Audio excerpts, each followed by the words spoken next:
नमस्कार।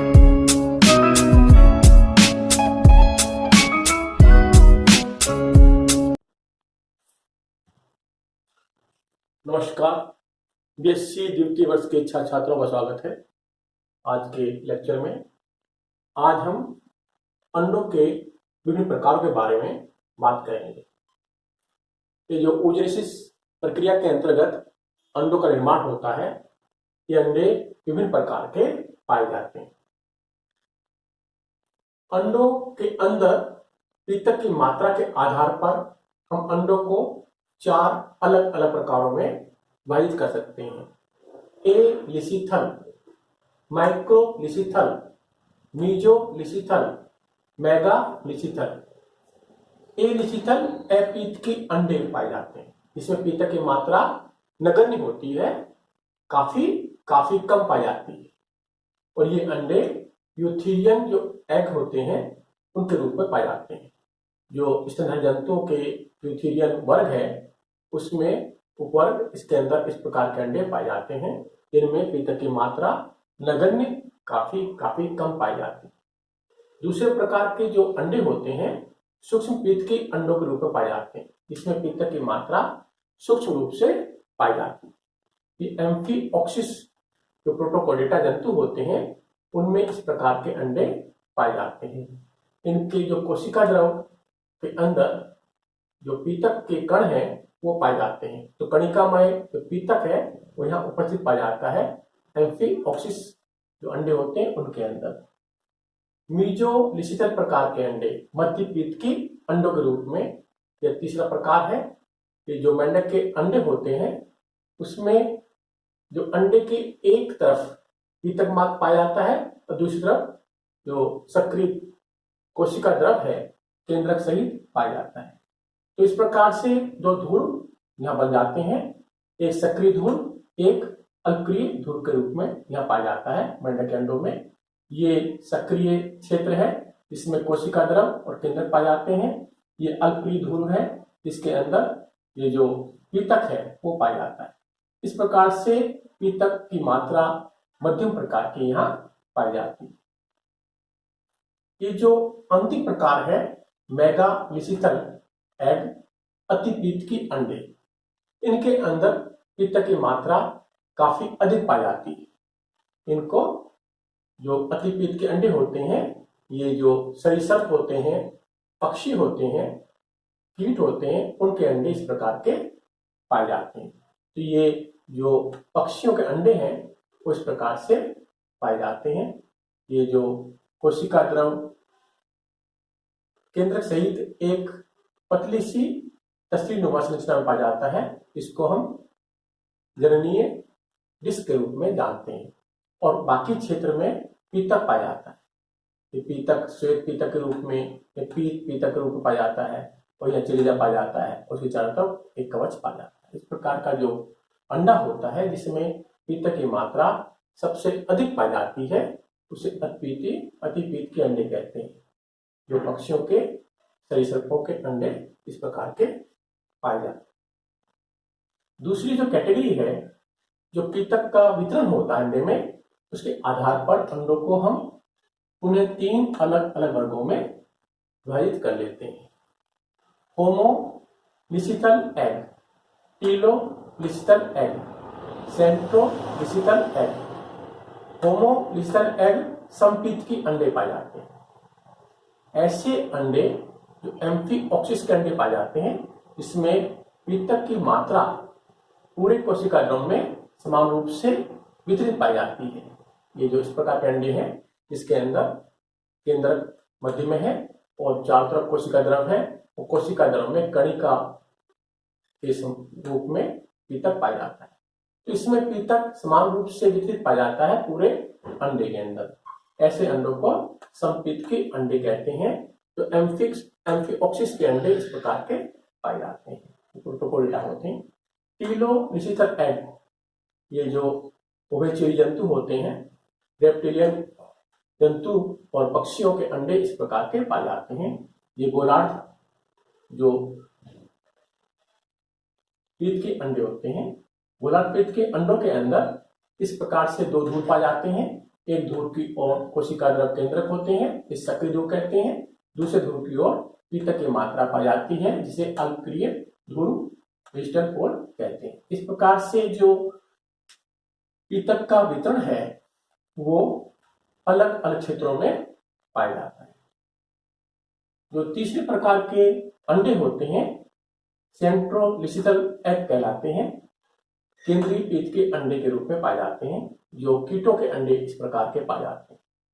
ये भी अतिपीत के अंडों के रूप में पाए जाते हैं, जिसमें पीतक की मात्रा काफी अधिक पाई जाती है। तो यह हम देखते हैं कि जो कीटों के अंडे हैं, बाहर ये काइटिनी कवच पाया जाता है, ऊपर एक छोटा छिद्र है जिसको माइक्रोपाइल छिद्र बोलते हैं, और इस कवच के अंदर सक्रिय ध्रुव की एक प्लेट पाई जाती है परिधि क्षेत्र में, जिसमें केंद्र भी पाया जाता है और सक्रिय कोशिका द्रव भी पाया जाता है, और केंद्र के अंदर पीतक उपस्थित पाया जाता है। इस कारण इसको केंद्रीय पीत के अंडे कहते हैं।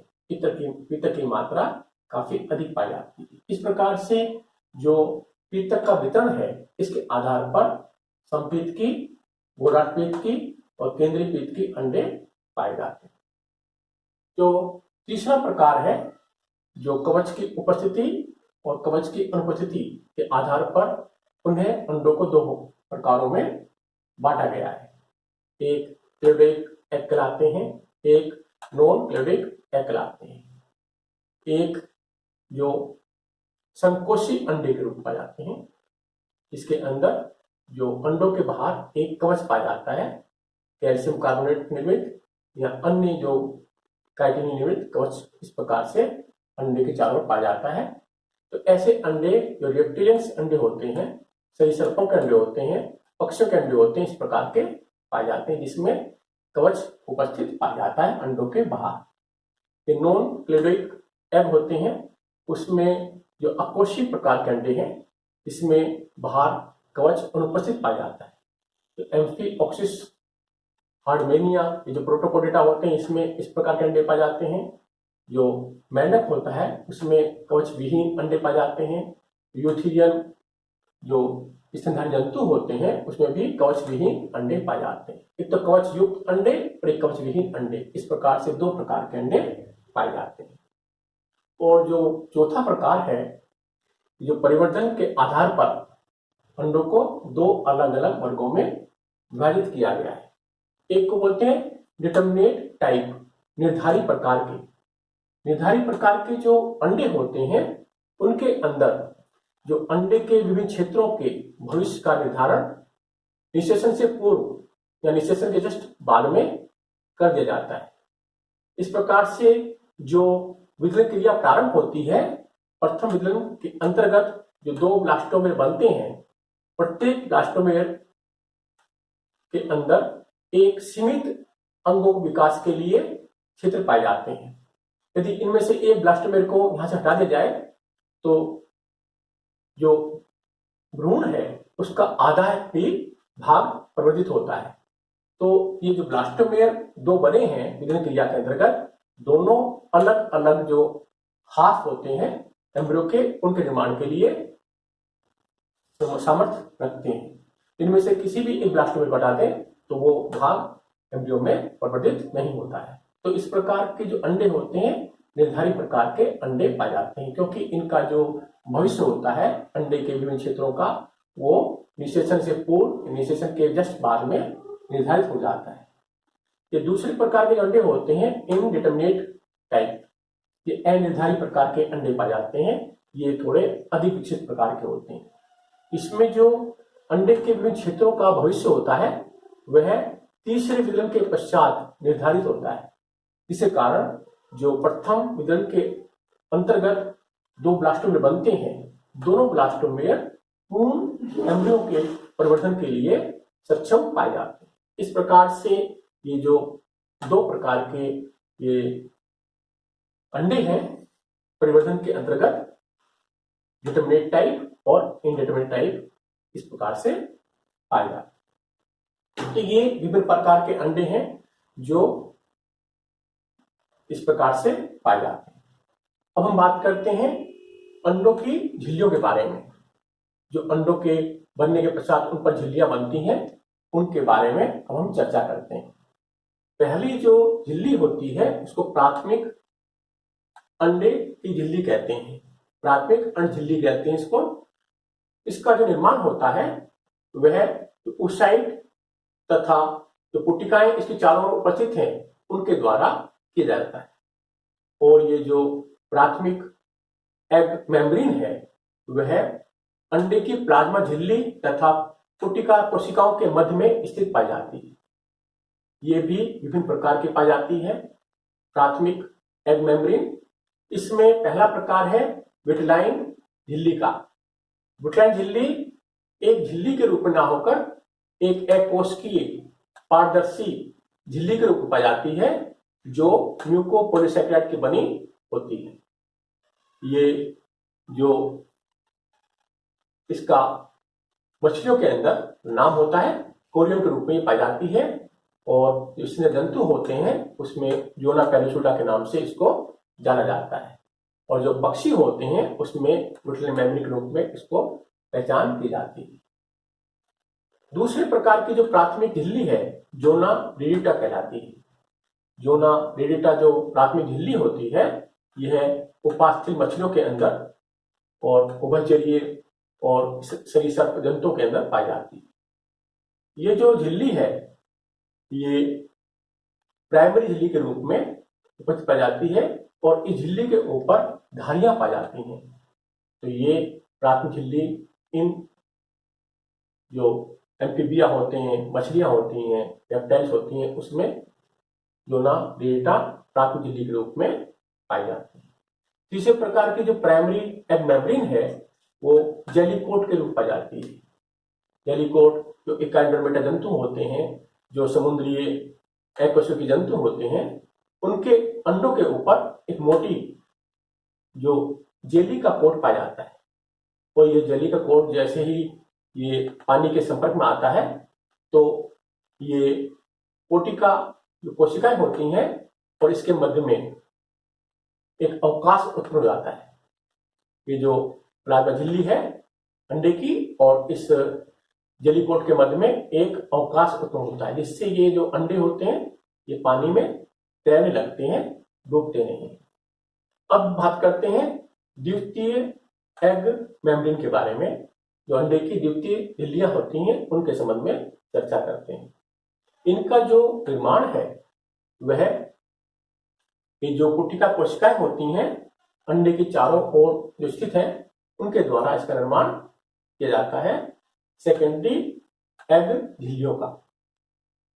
और ये जो एसिडियन जंतु होते हैं प्रोटोगोडेटा और इंसेक्टा होते हैं, साइक्लोस्टोमेटा होते हैं, इनके अंदर ये काइटिनी जो झिल्ली होती है जिनको कोरियम कहते हैं वो सेकेंडरी एग मेम्ब्रेन के रूप में पाई जाती है। तो ये जो काइटिनी एक कोशिका काइटिनी जो कवच है जो इन अंडों के चारों ओर उपस्थित पाया जाता है उसमें एक माइक्रोपाइल छिद्र भी पाया जाता है और जिसके द्वारा ये जो एम्ब्रियो परिवर्तित हो जाता है वो उस छिद्र के माध्यम से हैचिंग करता है अंडे से। तीसरे प्रकार की जो टर्सरी एग मेम्ब्रेन है, तृतीय अंड झिल्लियां हैं, उनका निर्माण जो अंडवाहिनी होती है उसके माध्यम से किया जाता है। और ये जो विभिन्न प्रकार के जंतुओं में विभिन्न प्रकार की टर्सरी जो एग मेम्ब्रेन है वो पाई जाती हैं। तो 7 मछलियां होती हैं उनके अंडों में एक एल्ब्यूमिन तथा एक संघीय कैप्सूल के रूप में ये टर्सरी एग मेम्ब्रेन पाई जाती है।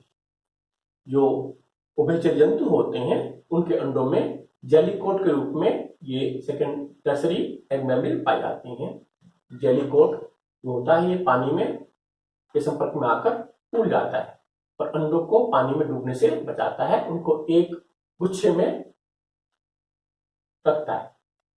ये जो पक्षियों के अंडे होते हैं उनके अंदर 5 अलग अलग प्रकार की टर्सरी एग मेम्ब्रेन पाई जाती हैं, तृतीय अंड झिल्लियां पाई जाती हैं। जो एग होता है उसके बाहर एक एग व्हाइट के रूप में एक लेयर पाई जाती है। ये जो एग व्हाइट है इसके रूप में लेयर पाई जाती है। फिर 2 चेलेजा पाए जाते हैं जो इसको एक स्थिति में बनाए रखते हैं। 2 कवच झिल्लियां पाई जाती हैं, जो ये कवच है इसके नीचे 2 कवच झिल्लियां पाई जाती हैं, एक बाहरी एक आंतरिक, और दोनों के मध्य में यहाँ एक अवकाश होता है जहां से श्वसन क्रिया संपन्न की जाती है। और सबसे बाहर एक कैल्शियम कार्बोनेट का कवच पाया जाता है। इस प्रकार से ये 5 प्रकार की तिरछी झिल्लियां जो पक्षियों के अंडे होते हैं, रेप्टाइल्स के अंडे होते हैं, उनमें पाई जाती है। ये जो एग मेम्ब्रेन्स होती हैं, अंडझिल्लियां होती हैं, उनका महत्व, इसके बारे में हम चर्चा करते हैं। ये जो ओविपेरस अंडे होते हैं, अंडपरजक जो जंतु होते हैं, उनके अंडों में यह अंडझिल्लियां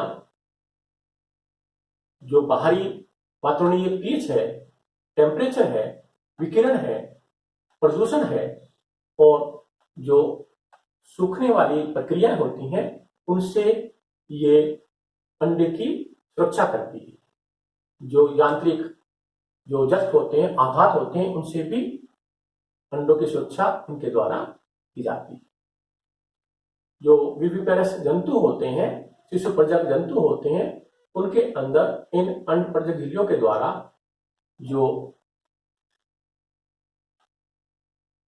बहु शुक्राणु पोली जो स्पर्मी है, उससे बचाया जाता है अंडे को, और जो विभिन्न अंडे एक गुच्छे में उपस्थित हैं, उनको आपस में सेलेन से भी बचाया जाता है इन झिल्लियों के माध्यम से।